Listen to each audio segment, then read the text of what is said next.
नमस्ते बच्चों, अपन पढ़ रहे थे वाक्य। आपके 10th क्लास में रचना के आधार पर वाक्य है, जो इसके 3 भेद है रचना के आधार पर वाक्य के।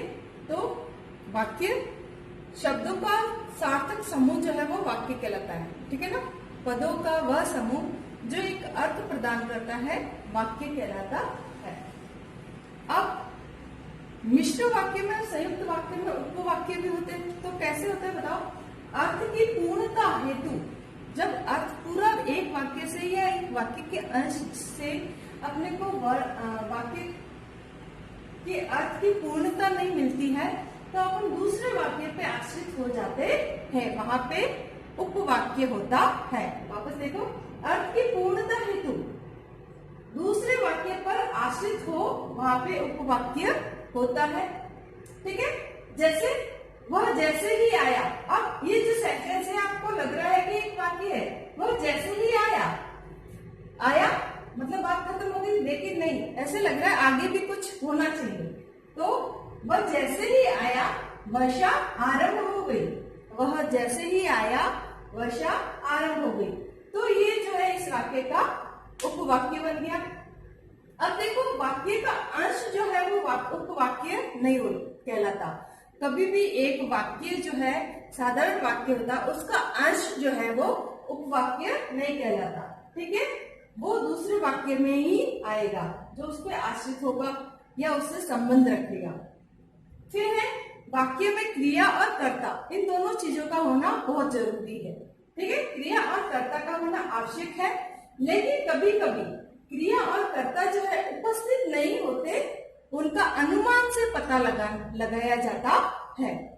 क्रिया और कर्ता जो है वो उपस्थित नहीं होते हैं, तब अनुमान से उनको जानना होता है। देखिए कैसे, आ जाइए, आ जाइए, किसी से कह रहे हैं अपन आ जाइए, किसी से तो कह रहे हैं ना, तो वहां पे कर्ता कौन हो सकता है? आप आ जाइए।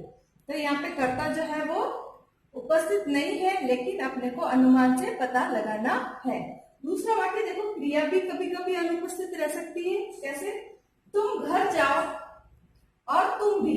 अपने दो व्यक्ति है अपने पास में, जिससे अपन ने कहा कि तुम घर जाओ और तुम भी आगे उसकी क्रिया नहीं लगाई, मतलब तुम भी जाओ, है ना। तो तुम घर जाओ और तुम भी जाओ, यहाँ पे भी जो क्रिया है वो अनुपस्थित है। जो मैंने सर्कल लगाया, ये एक्चुअल में वाक्य के साथ में है नहीं, ये अनुमान से आपको पता करना पड़ेगा, ठीक है बच्चों। ओके, अब देखते हैं वाक्य के भेद। भेद में अपने को सबसे पहले आपको मिलेगा सरल या साधारण वाक्य। सरल या साधारण वाक्य, ठीक है। इसमें क्या होता है, एक उद्देश्य और एक विधेय होता है। एक उद्देश्य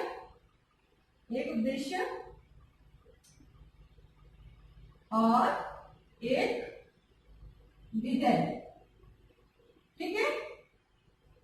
एक उद्देश्य और एक विधेय, या कह सकते हैं कर्ता और एक क्रिया। ये दोनों चीजें सरल वाक्य में होती है। एग्जाम्पल देखिए जरा, जैसे कि रमेश ने पुस्तक पढ़ी। तो ये तो है जो विधेय हो गया और ये उद्देश्य, ठीक है। फिर या फिर इसको ऐसे भी कह सकते हैं, या तो उद्देश्य को या फिर कर्ता को, इसको विधेय को या क्रिया। उद्देश्य के बारे में जो कुछ कहा जाता है वो विधेय होता है।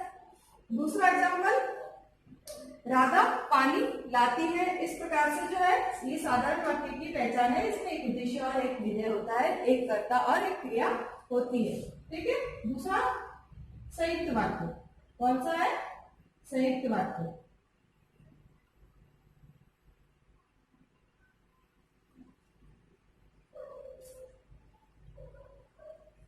इसमें एक से अधिक उपवाक्य होते हैं। उपवाक्य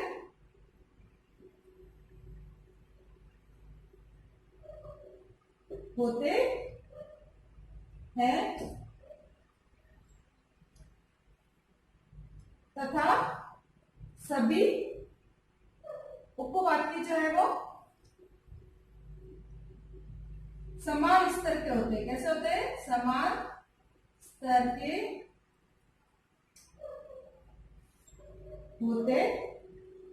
होते हैं, इसलिए इसको क्या कहते हैं? समानाधिकरण। समानाधिकरण या समानाधिकृत उपवाक्य भी कहते हैं। वापस देखो,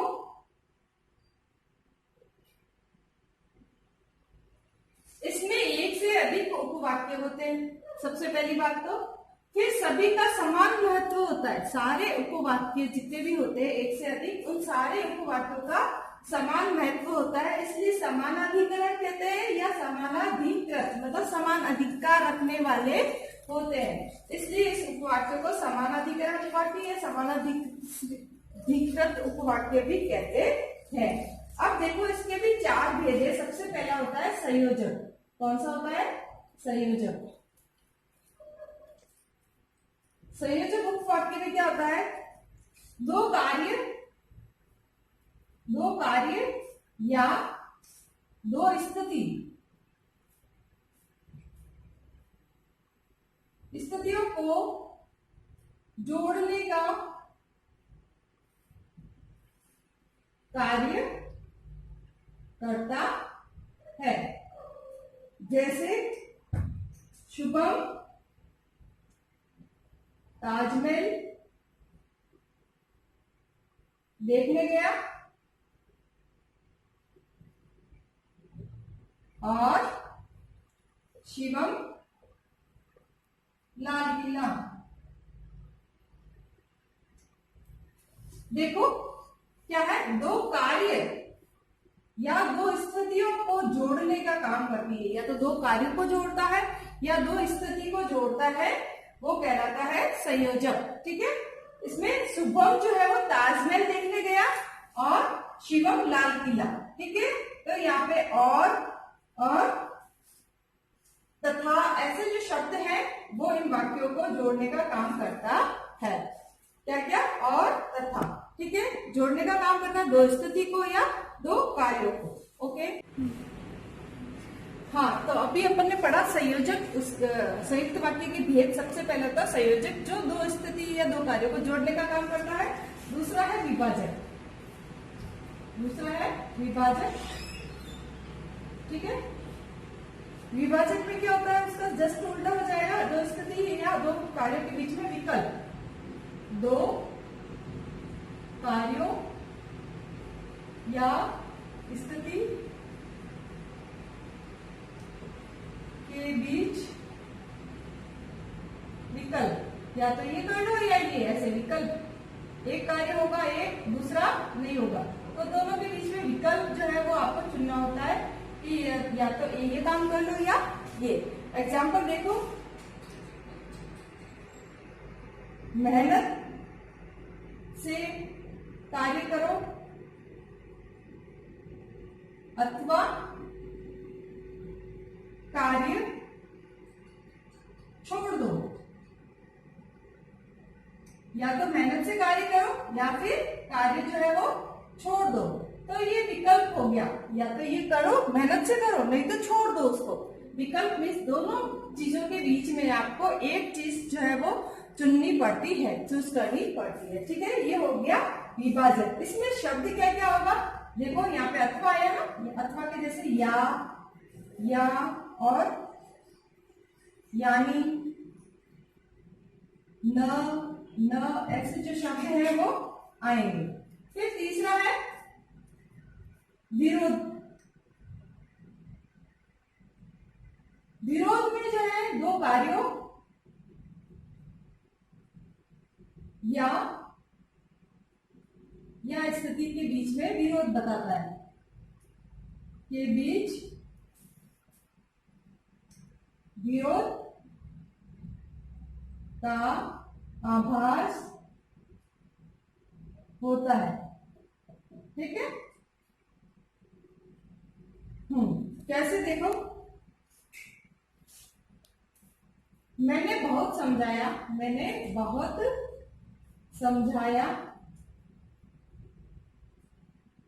पर वह नहीं माना।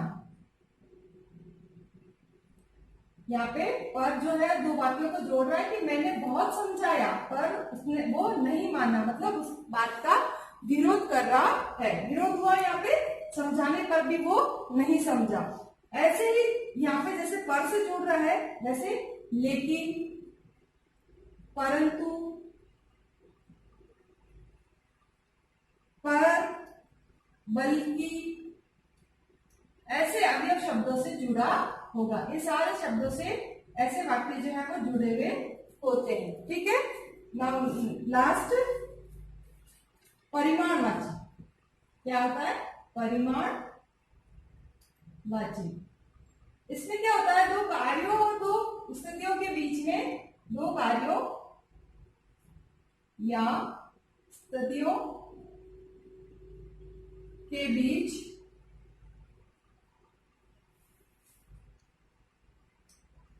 परिमाण का बोध होता है, मतलब फल वाला जो है उस बात का जो परिणाम मिलता है दूसरे वाक्य में, वो परिणाम का, परिमाण का बोध,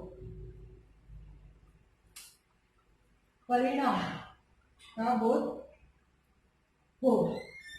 जैसे वह अस्वस्थ था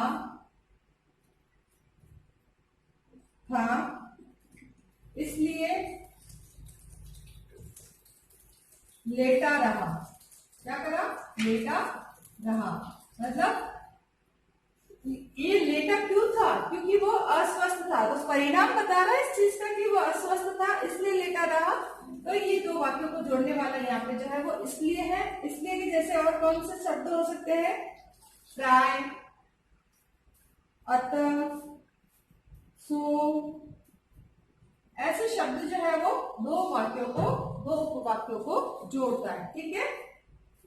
समझ में आया बच्चों वाक्य? ओके, आज के लिए इतना ही, मिलते हैं आगे।